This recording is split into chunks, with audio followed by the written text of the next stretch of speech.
Hi, and welcome. This is a review of the serious illness conversation adapted for high-risk COVID patients. I'm Rose Hoddle. I'm a palliative care doc and internist at St. Paul's Hospital, and I've put this together and we'll be presenting with my colleague Wallace Robinson from social work, who's the leader for advanced care planning at Providence Healthcare. And hopefully through this presentation, you will gain some additional insight into some basic elements of the serious illness conversation that'll be helpful in the COVID patients. We don't have any disclosures. We just want to highlight when it comes to the role play that we're explicitly not wearing PPE is a role play, and just wanted that conversation to be as clear as possible for the sake of the video. And some acknowledgements for influences and places that we've taken the materials from, including the Ariadne Lab Serious Illness Conversation Guide, elements of conversations put out by Vital Talk, and reflecting on the presentation with members of our Providence Healthcare Serious Illness Education Committee. I think one of the most important things to remember in this difficult time is that if we keep the patient front and center and our conversations with them front and center, that'll really help us in terms of keeping human and humanistic and patient-centered in our care. And one of the things a serious illness conversation can do for you is actually help to keep that conversation in that frame. The second thing is that it can help to frame around the active things that we're going to do for our patients, as opposed to focusing on things that we're not going to do, such as intensive care, if that was the situation that we were describing. And so I think there's actually some real benefits to using this framework as you're approaching your patients who are presenting with COVID. I also want to reassure you that in general, having a serious illness conversation with that patients actually expect these conversations. There's good research outlining that patients have thought about these preferences, but also the fact that they wait for us as the physicians to initiate these conversations. And so I think that you should feel confident that your patient's going to be open and receptive to the conversation.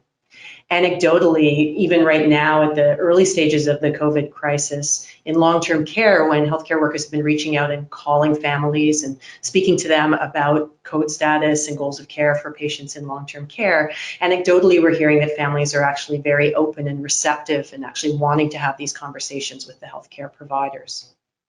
I just point out to you that the serious illness conversation is along a continuum of conversations. Obviously, in the current crisis and in this situation, I want you to sort of think of it as sort of the serious illness conversation, goals of care conversation coming together, so that at the end of the conversation, you're really making a recommendation to the patient for the direction of care and the type of care that you will be providing in the coming days. The serious illness conversation was derived from Atul Gawande's work at Harvard and his Ariadne labs. And it really has been influenced by a lot of research with what's the best language to use, what language makes sense to patients, what language have clinicians used. And so it's a very nice framework for having these conversations. But I also remind you that it is just a framework, and many of you will be experienced clinicians. What we would advocate was trying the conversation in this way, as we'll outline in a few minutes, but then adapting it to your own sort of personal style and needs. And if you have time, there's a 3-minute video of Atul Gawande talking about the highlights of the serious illness conversation, and we have a link to that resource at the end of this presentation. This is what the full serious illness conversation guide looks like, but we're going to focus on this one, which is the serious illness conversation that we've adapted for our high-risk COVID patients. So let's walk through the individual elements of the conversation, and then we'll look at a role play. Key elements of the conversation begin with eliciting the patient's understanding of COVID, sharing prognosis with them, and then eliciting from them really 5 main things, or 4 and a half if you want to think about it. What's most important to the patient, knowing what might be ahead in the coming days, what are they most afraid of or worried about, what are their sources of strength, do their families know about their wishes, and is there anyone else that they want you to reach out to or speak with? I can't emphasize enough that at the end of this conversation, you are going to make a recommendation back to the patient about the direction of care. That is probably the most important intervention at the end of the conversation that you can do. So begin by setting up the conversation. Introduce why you're talking about it, outline that you're having these conversations with all of your COVID patients, and introducing the purpose of the conversation does build trust and engagement. The next phase of the conversation is to understand what the patient knows about COVID. So asking them about what they know about COVID or how it might affect them, and then also clarifying from them what type or how much information they might like from you. Once you know that, you can then share prognosis with them. And if I have a single tip that would be really useful, a phrase that even outside of the serious illness conversation can be quite useful, it would be the concept of the wish, worry, wonder phrase, where you are trying to not take away hope from the patient, but to help focus them on what might be coming in order to plan the best care for them. So in this situation, you might say, I wish we weren't in this situation. I'm worried about you getting ill suddenly. I wonder if we can talk about plans for that situation. And you're sharing prognosis in this part of the conversation, sharing uncertainty. Perhaps the patient's interested in having a sense of how much time they might have if things are quite serious. This is a very difficult part of the conversation, and you should expect that the patient will feel and express emotion. And it is totally acceptable, or what we want to do, to allow the patient to have that time to share their emotion. It's therapeutic for them. It's important to your relationship with them. And you can name some of the emotions that you're seeing, or just check in with them and ask them, what are they feeling after you share prognosis? Once you've moved through that part of the conversation, then explore the 5 key topics. What's most important to the patient? What are they most afraid of? What are their sources of strength? What does their family or loved ones know about their wishes? And is there anyone else that they would like you to reach out to or contact? If you have really truly listened to the patient throughout this conversation, then I think it'll be very clear to you the direction of care for this patient and what the best approach to management would be. So at this point, you close the conversation by summarizing and making a clear recommendation back to the patient. You check in with the patient, how the patient plan sounds to them, and you can affirm your commitment, really important, that you are not abandoning them, that you will do everything you can to help them through this illness. At this point in time, you then, after leaving the patient, want to document this goals of care conversation in Cerner. And there are 2 places to do this. Either go to the documentation section and write a free text note that you label goals of care, outlining the points of the conversation and your recommendations. Or there is a power form that looks like this, and you can enter your goals of care discussion there. Make sure that you've also updated the patient's code status to match with your outcome of your conversation, and inform any of your key colleagues who are caring for the patient so that they're also aware of the direction of care for this patient. At this point in time, we're going to move to a demonstration of the conversation. And this will be a demonstration between myself and our patient Wallace, who will be a 70-year-old male who has significant medical problems, presenting to the emergency department after 48 hours of the onset of fever, cough, and shortness of breath. He will have just tested positive for COVID-19, and in this clinical scenario, he is not an ICU candidate, should his condition worsen. Hey Wallace, so we've been talking for a little while about what's going on with you medically. And I'd like to talk a little bit now about what may be ahead with this illness so that we can plan together how best I can take care of you. What do you know about COVID? Oh, I know it's bad. Like, I mean, who doesn't know it's bad, right? I know it. Yeah, some people can get sick and get better pretty easily, and others who are more high risk, like, can get really sick. Yeah. Yeah. And how much information would you like from me? I want to know what you know. I want to know what to expect. I want to know what's going to happen. Okay. Yeah, Wallace, it is like you described. COVID is a viral illness that spreads like the flu, and we do know that it can be more serious in patients like you. I wish we weren't in this situation, but I am worried that you could get sick quickly. And if that were to happen, you would be at somewhat increased risk of dying from this in a very short period of time. I'm sorry. It's a lot to take in. What are you thinking?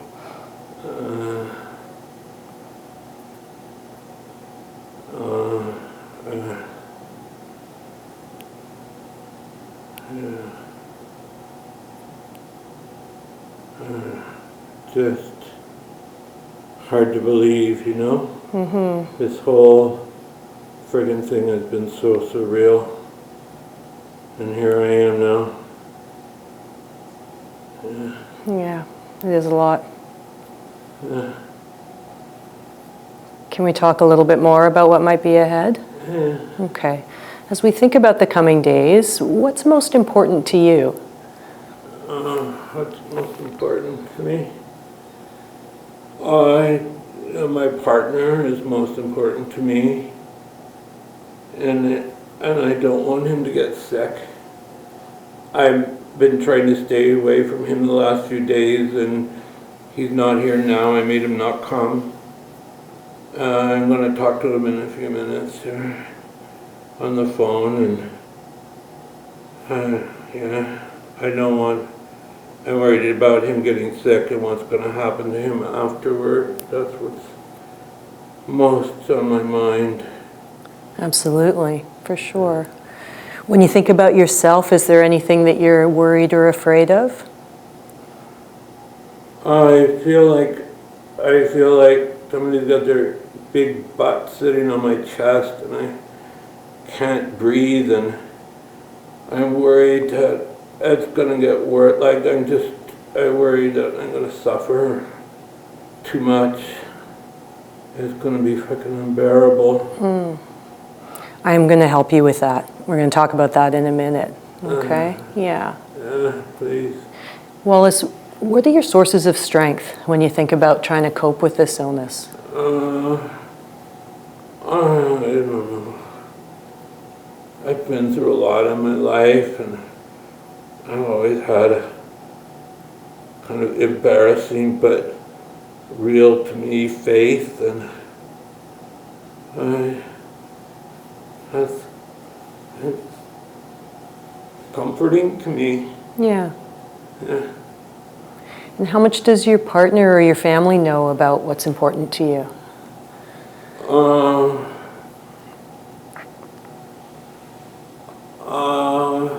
I think he knows most of it. We talk a lot.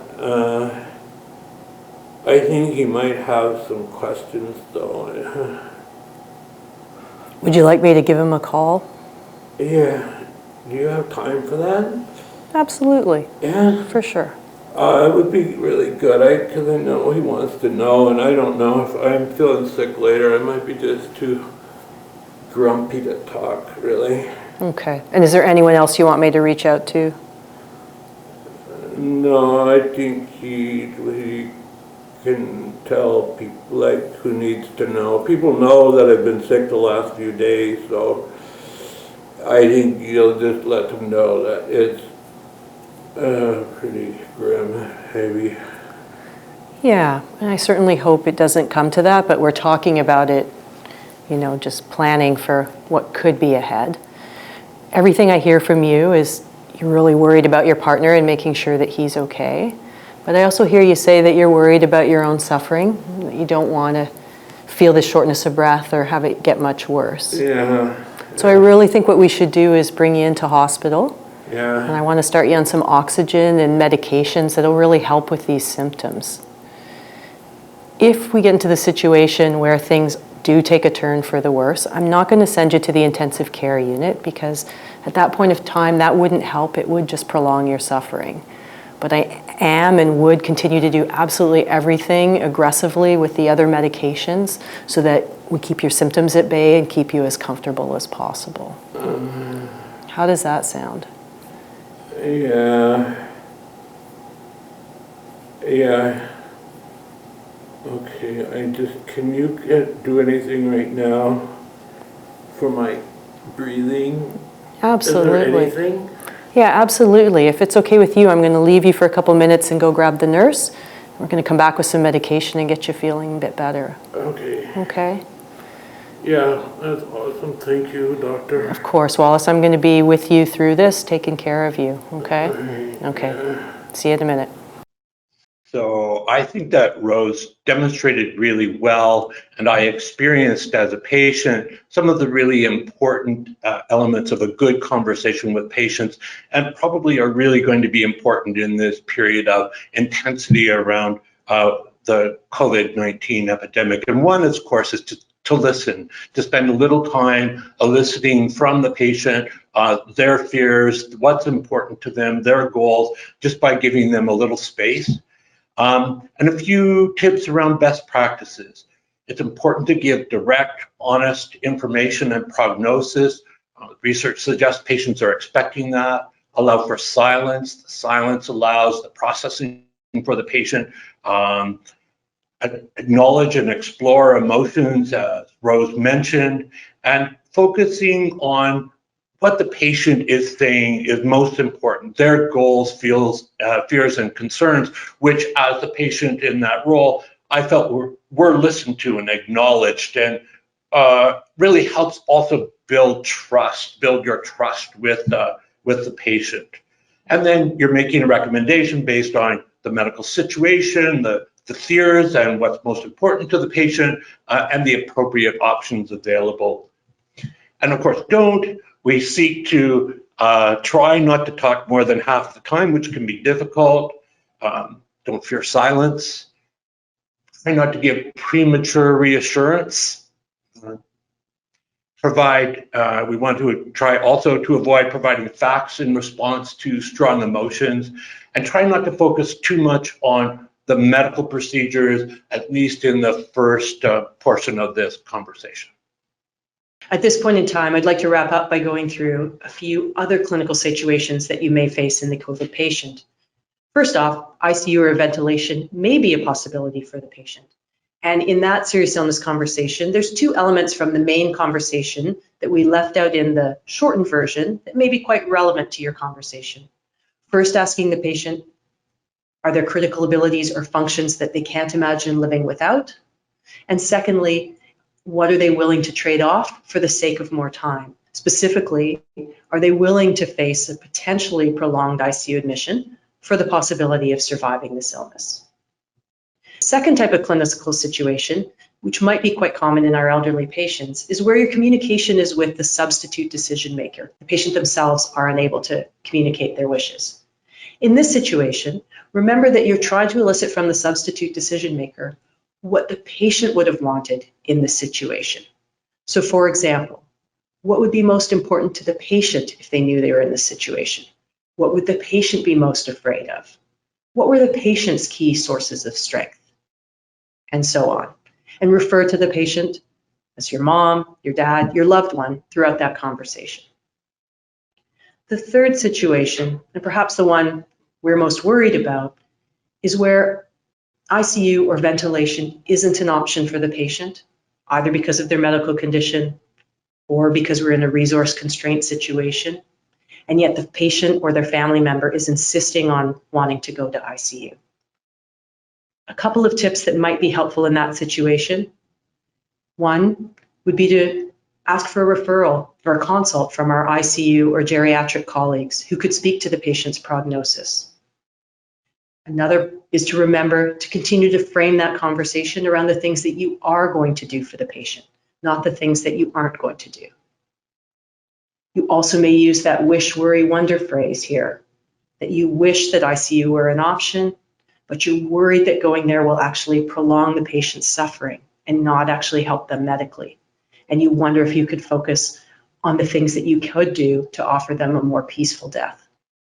And finally, throughout that conversation, remember to reassure the patient and the family that you will not be abandoning them, that you will continue to take care of them throughout their illness. You will be able to find at this link some resources related to this conversation, including a copy of this guide for the COVID conversations, a copy of the full serious illness conversation guide, some other communication phrases or tips put together by VitalTalk open source, and that video by Atul Gawande that I outlined at the beginning. Thank you very much for listening, and we hope that you're feeling a bit more confident about engaging in serious illness conversations with your COVID patients.